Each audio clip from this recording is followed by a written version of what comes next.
Muy bienvenido a los nuevos hoy día, muy bienvenido a todos los que están acá. Vamos a ver un tema hoy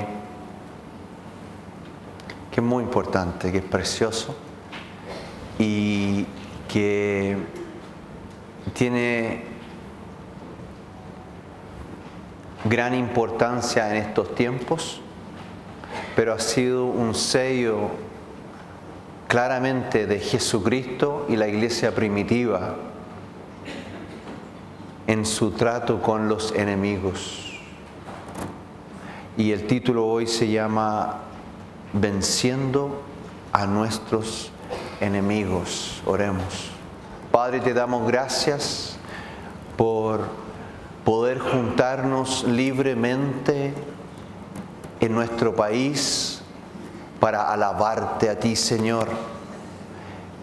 Gracias por la intercesión de esta iglesia, por los que están en lugares de autoridad, para así mantener paz en nuestra nación y apertura a tu evangelio.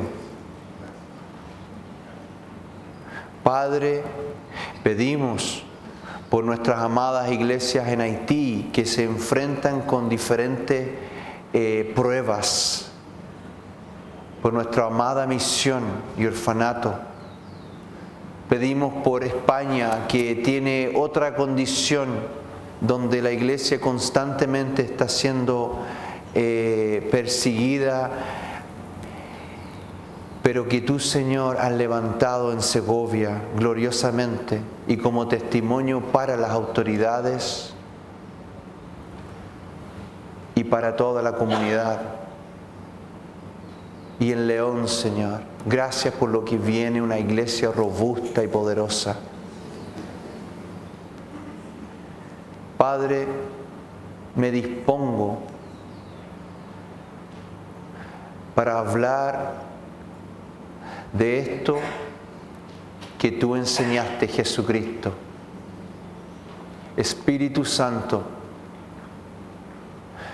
abre nuestros ojos esta mañana, que sean abiertos nuestros ojos esta mañana y nuestros corazones estén abiertos y tiernos para recibir tu verdad en relación a nuestros enemigos esta mañana, en el nombre de Jesús. Amén.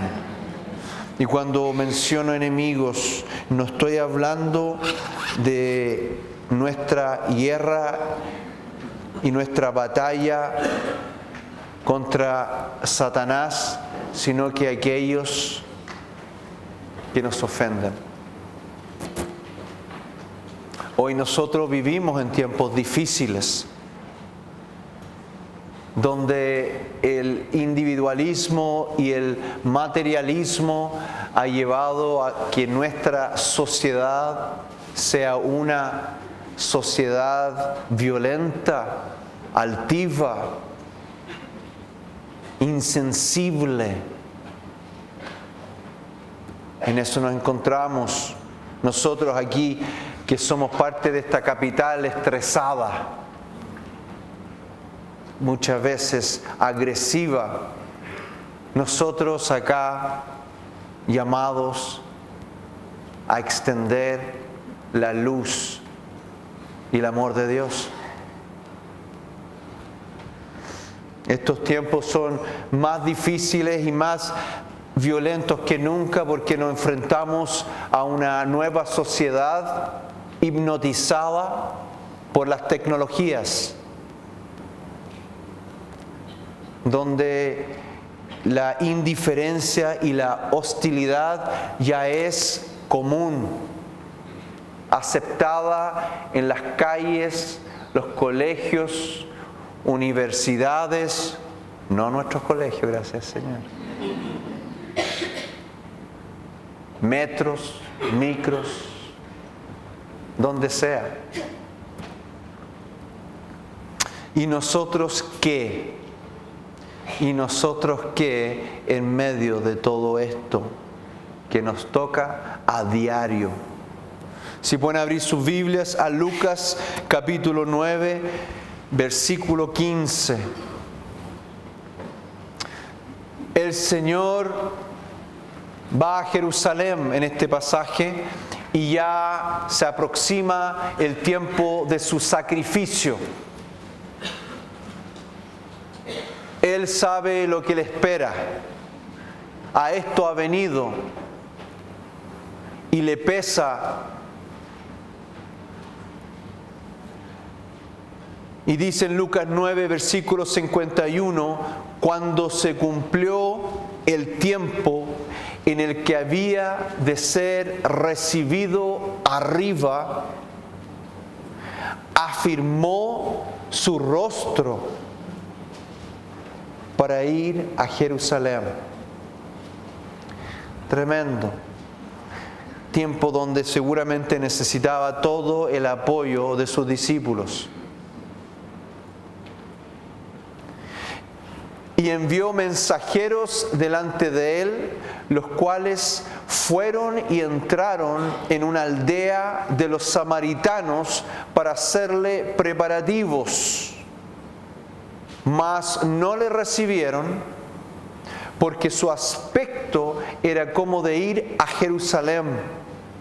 Ustedes saben que los samaritanos, que era un pueblo que tenía también descendencia judía, se habían mezclado y sus tradiciones, incluso sus creencias, ya eran algo diferentes y disputaban con los judíos de temas de religiosos, también políticos, y había enemistad.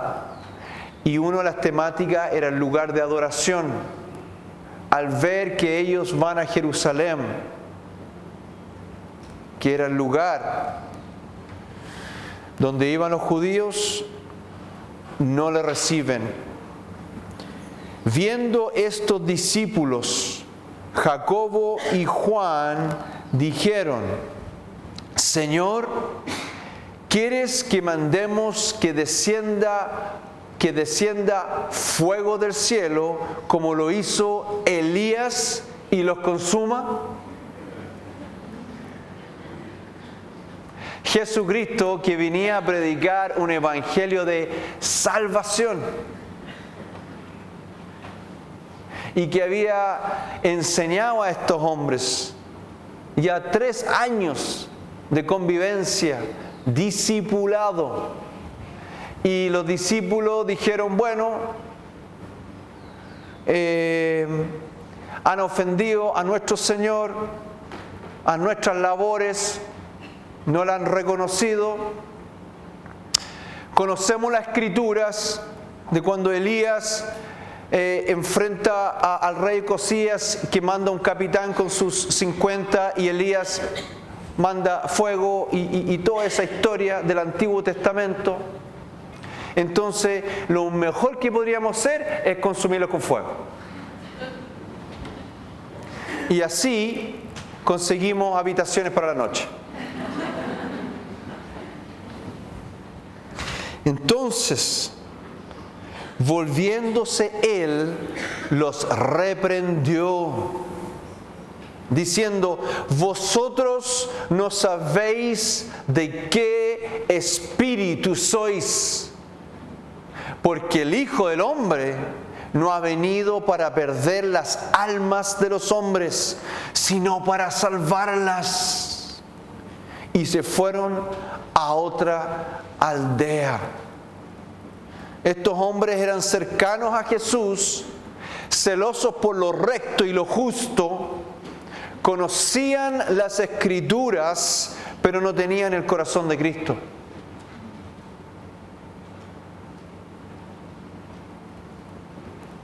Podemos nosotros hacer todas las cosas que hace un cristiano, participar en todas las cosas en las cuales participa un cristiano, pero hasta que no somos enfrentados con la ofensa, no sabremos si somos como Cristo. Hasta que no seamos enfrentados con injusticias, ofensas, no sabremos si tenemos el Espíritu de Cristo. Aun cuando algunos cristianos hoy día en nuestra nación ven que somos en algún grado reconocidos, en algún grado respetados, gracias por eso. Pero no podemos suponer nosotros que no vamos a ser perseguidos, que no vamos a ser ridiculizados. No podemos pensar que siguiendo a Cristo no vayamos a ser resistidos, acusados injustamente, porque si al maestro le trataron así, ¿cuánto más nosotros? Amados, nuestra confianza no puede estar en el mundo. Pero si tenemos tan buenos argumentos, si claramente somos la iglesia de Dios, tenemos la verdad y lo demostramos en tantas acciones, pero no somos de este mundo. Y este mundo no puede entender hasta que no conozcan a Cristo. No pueden entender. Nuestra confianza, nuestro valor, su valor, aceptación, ¿viene de dónde? Viene de Dios. Dios te acepta. Dios te ama con pasión. Dios se alegra en ti porque te acercas a Él.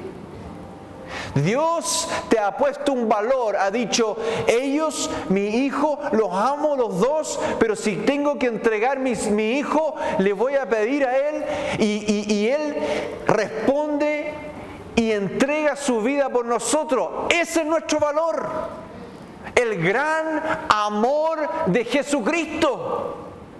Nos ama en todo tiempo, a pesar de nuestras faltas. Nos ama.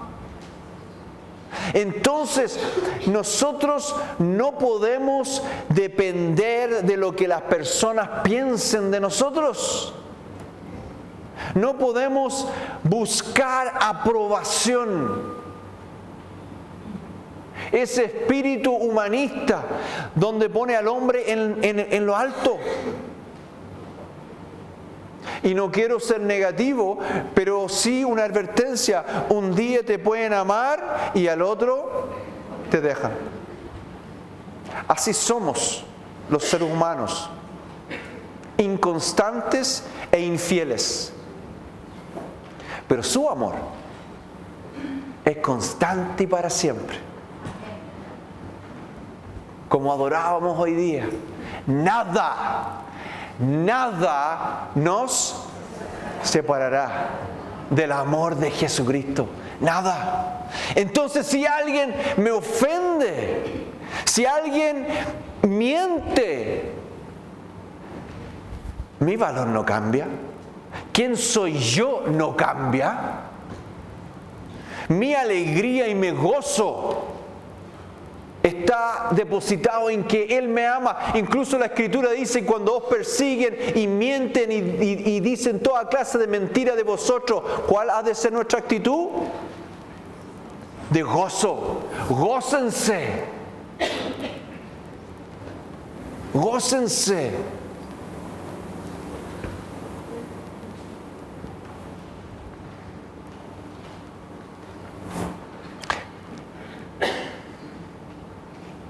Romanos 1:14, una escritura llamativa del apóstol Pablo.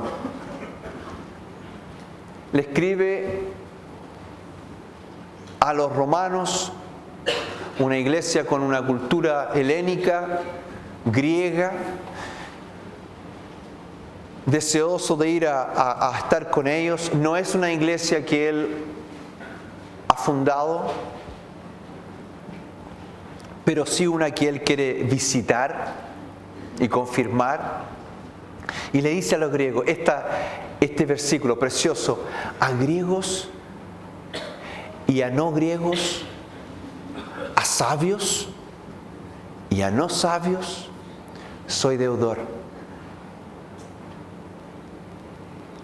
¿Tenía el apóstol Pablo deuda alguna con la gente de Roma? No, si no los conocía. ¿Cómo puedo deberle a personas que no conozco? Porque el apóstol Pablo, ¿a quién le debía? A Dios. Dios le había perdonado. Dios había borrado sus pecados. Y me atrevo a decir lo siguiente, que el Señor ha puesto delante de nosotros salvación gratuita, sin ninguna obra. Pero de respuesta nuestra es: Señor, ¿cómo ahora que tú has hecho esto por mí, qué puedo hacer? Y una de las cosas que el Señor diría es: anda y ama a tu prójimo. Lo que me debes a mí, no me lo puedes pagar. Pero si tú quieres hacer algo, ama al mundo como yo he amado al mundo. Todos ustedes que han recibido gratuitamente del amor y el perdón de Dios, tienen deuda con chilenos, colombianos, haitianos, ecuatorianos, americanos, argentinos, quien sea. Tenemos deuda con todos. Amamos al mundo en que Él nos amó a nosotros. Amamos el mundo y le damos al mundo porque Él nos dio tanto. ¿Quieres responderle a Dios? Ama a tu enemigo. Porque tú, cuando fuiste enemigo de Dios, Él te amó.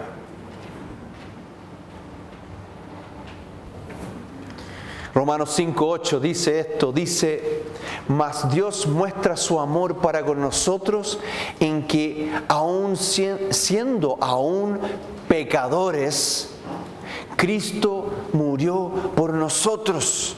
Jesucristo, Dios Padre, ama a los pecadores porque los amó a ustedes. Cada uno de ustedes es un testimonio de que Dios ama a pecadores. Eso. Nada de eso ¿de quién está hablando el pastor? De usted. Ese es el corazón de Dios. No tirar fuego de que tu iglesia no está bien y yo tengo la verdad y mira y siéntate porque ya te va. No es eso. No es tratarlo como samaritanos y vamos trayendo fuego y incendios en las oficinas y en todos lados. Un fósforo en mano.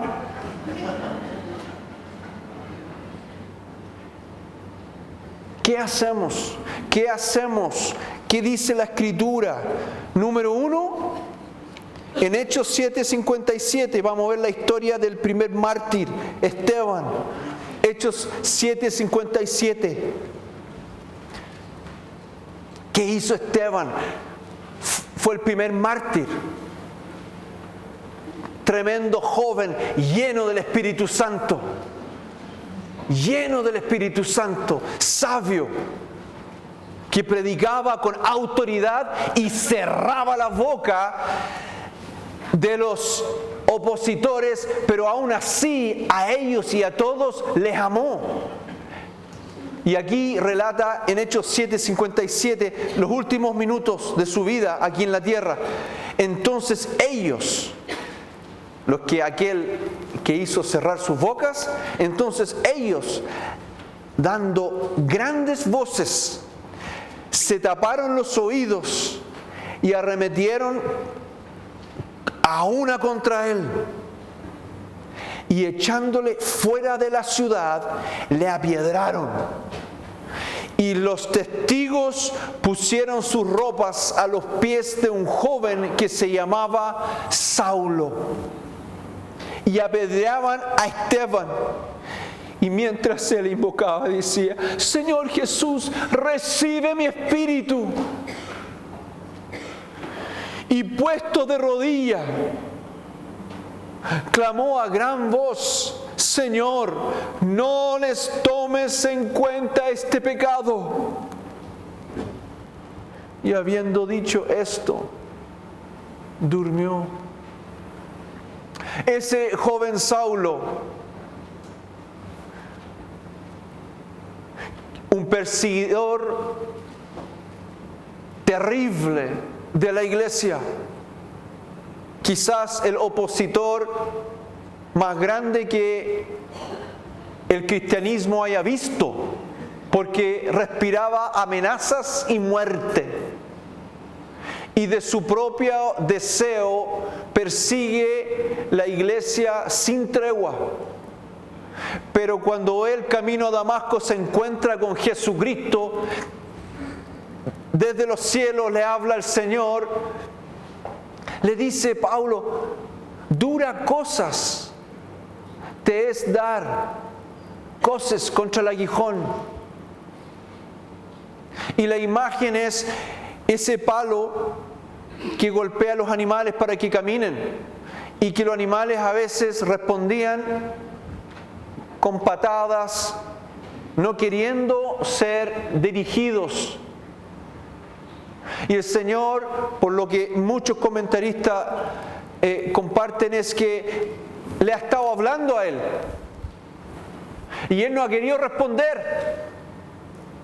Por algo el apóstol inmediatamente sabe quién es y le dice: Curios, Señor, lo reconoce sin conocerlo bien, porque no es del Espíritu del Señor, pero reconoce que es el Señor. El apóstol seguramente ha sido atormentado.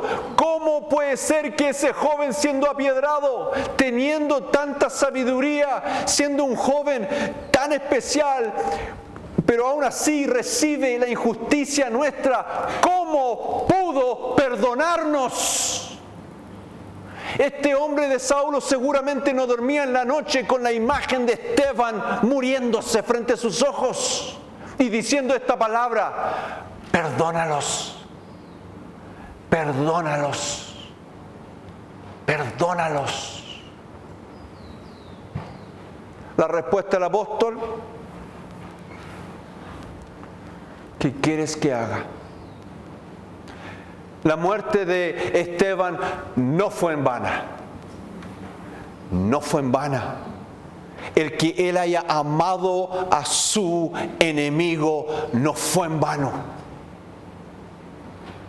Luego vemos que es el apóstol Pablo, el gran apóstol Pablo, que sigue el ejemplo de este joven.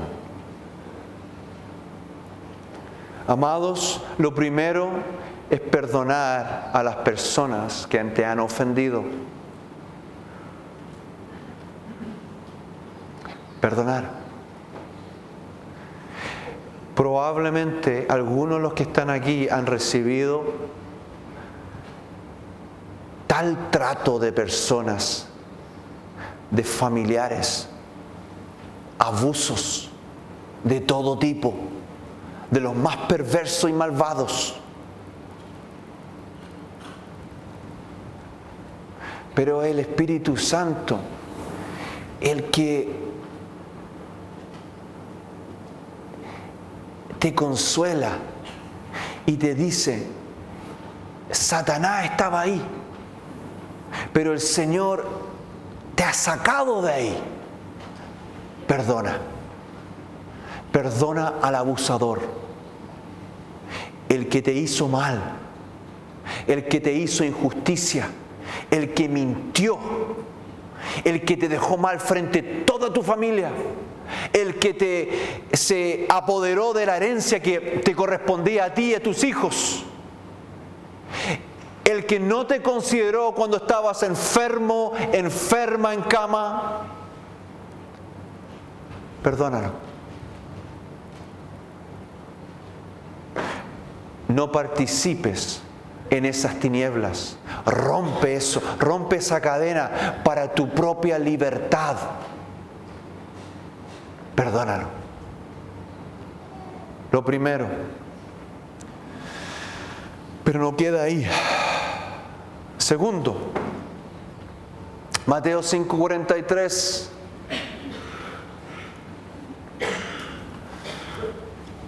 El Señor enseña lo siguiente. El gran perdonador enseña lo siguiente. Oísteis que fue dicho: amarás a tu prójimo y aborrecerás a tu enemigo. Pero yo os digo, amad a vuestros enemigos, bendecid a los que os maldicen, haced bien a los que os aborrecen y orad por los que os ultrajan y os persiguen, para que seáis hijos de vuestro Padre que está en los cielos, que hace salir su sol sobre malos y buenos, y que hace llover sobre justos e injustos.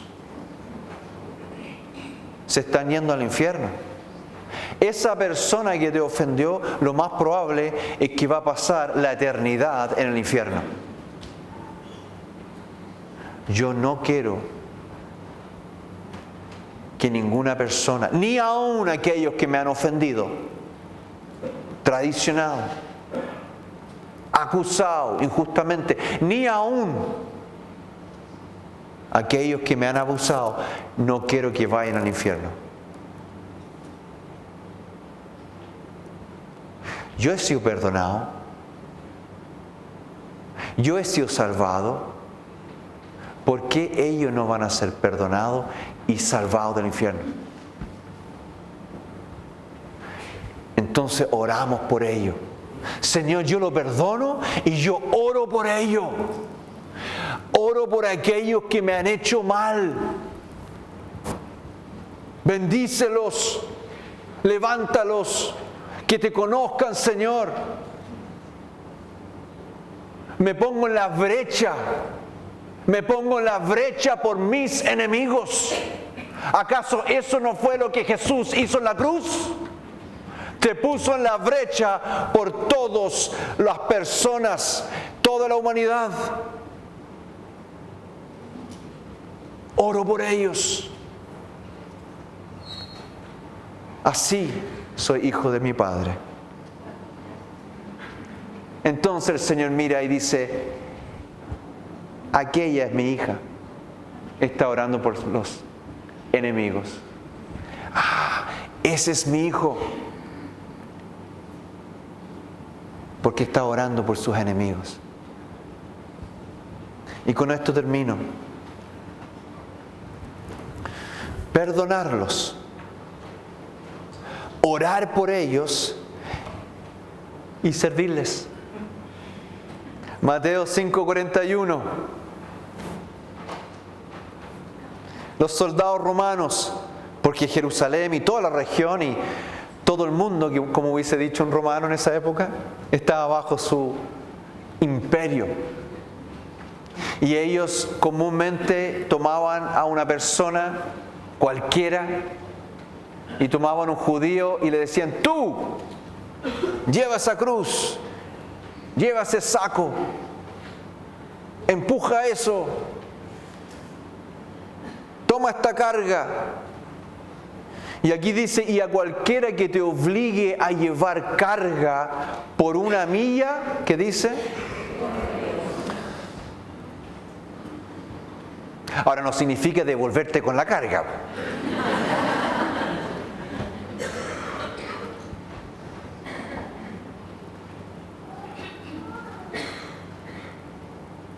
¿Qué pasó con la carga? Siguió de largo, es cristiano.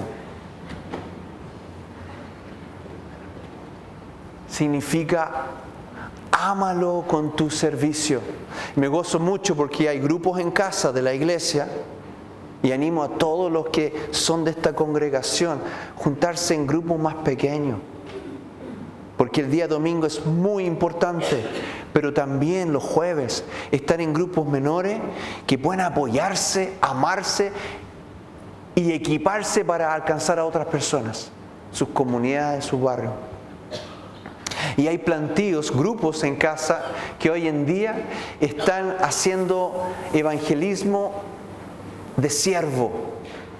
Van y ayudan, pintan, lavan autos, apoyan a alguna persona, una mujer que quizás tiene un problema con su hogar y van y le arreglan la reja, el portón. Servir nomás, nada más. Servir. Llevar la carga. Pero el contexto aquí son personas que han abusado de ti. Y tú lo has perdonado, estás orando por ellos, porque no se olviden que el apóstol Pablo es enviado por el Señor a Roma. ¿A qué? Testificar. O sea, Jesús amaba a los romanos, aquellos que pusieron las estacas en sus manos y en sus pies.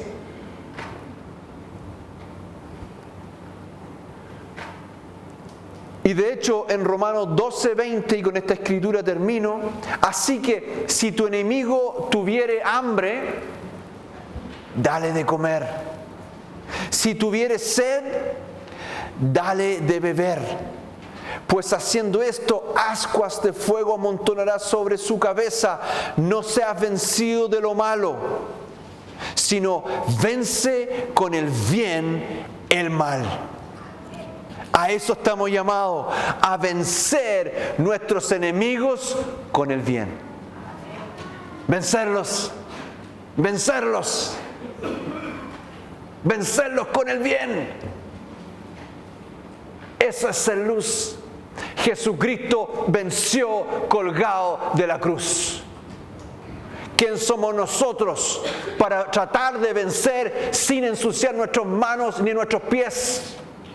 Ese es el ejemplo que tenemos. Uno que venció humillándose, recibiendo vituperio, golpes, bofetadas, escupos, quebrantos, injurias, mentiras, burla, latigazos, dolor, rechazo. Así venció nuestro Señor. Y cuán glorioso es Él.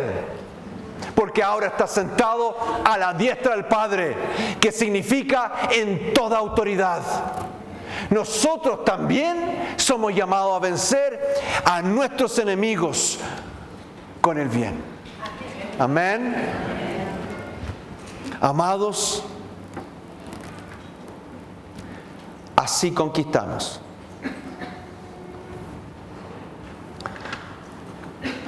Vamos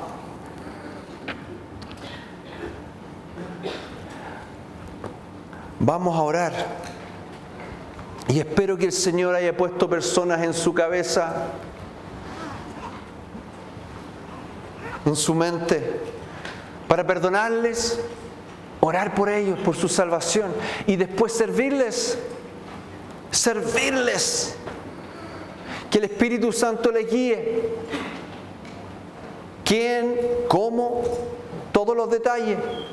Y qué sorpresa para esa persona de tu comunidad. Cuando ha hecho mal, tú llegas y le haces bien. ¡Qué sorpresa! Para ese jefe que nadie soporta. Y tú vienes, le traes un regalo, lo invitas a tu hogar. ¡Qué sorpresa! Para ese familiar que ya nadie le habla, que nadie le invita. Y tú vas a su casa y le traes así el ramo de flores. Vamos a orar y vamos a terminar orando por ustedes que han recibido una ofensa grave en sus vidas, grave, y quieren perdonar. Nosotros no solamente vamos a acompañarles en la oración,